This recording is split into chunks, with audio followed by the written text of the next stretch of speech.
Hold on to your yarmulkes, folks, because things just got real interesting in the Middle East. The International Criminal Court, that group of legal eagles in The Hague, dropped a bombshell, an arrest warrant for Israeli Prime Minister Benjamin Netanyahu.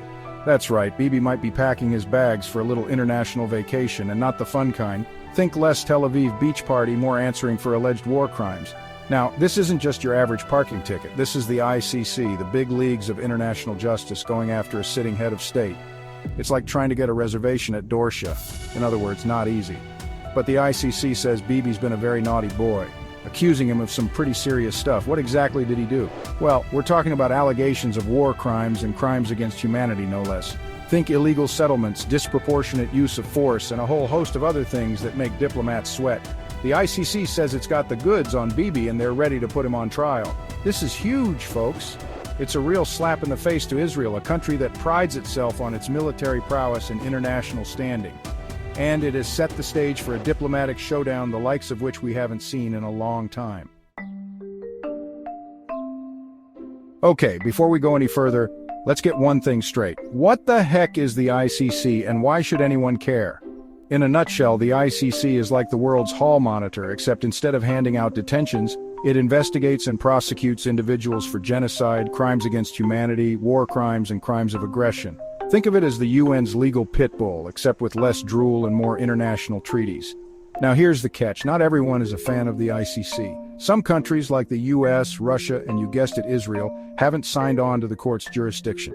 They claim it's biased, ineffective, and a threat to national sovereignty. Others, however, see it as a vital tool for holding powerful people accountable for their actions. So you've got a court with a lot of power, but not everyone agrees on whether it should even exist, let alone go after a bigwig like Netanyahu. This is like trying to get cats and dogs to agree on a dinner menu, messy to say the least. So, what exactly is Bibi accused of? Well, the ICC isn't messing around. They're throwing the book at him, alleging that he's responsible for war crimes and crimes against humanity committed in the Palestinian territories. We're talking about things like the expansion of illegal Israeli settlements in the West Bank, which most of the international community considers a big no-no. Then there's the issue of Israel's use of force against Palestinian civilians, particularly during the 2014 Gaza war. The ICC is basically saying that Bibi's government went too far, and now it's time to pay the piper. These are serious accusations, folks, the kind that can land you in a whole heap of trouble. And it's not just Bibi who's feeling the heat. The arrest warrant has sent shockwaves through Israeli society, with some praising the ICC's decision and others condemning it as a politically motivated attack on Israel. Section 4, World Reactions, a mixed bag of told you so and this is a mess. As you can imagine, the international community is having a field day with this one. Palestinian leaders are, unsurprisingly, thrilled.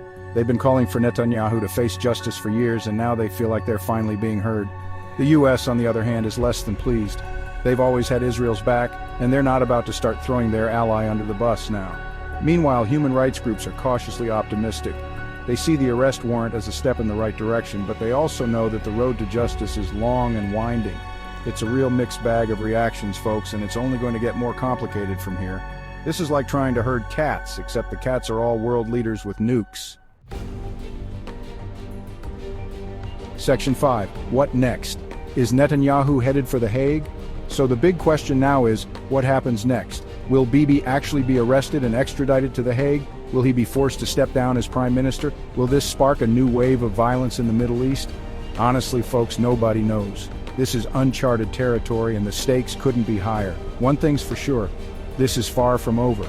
The ICC's arrest warrant has thrown a wrench into the already volatile situation in the Middle East, and the world is watching with bated breath to see what happens next. Stay tuned, folks, this is going to be good.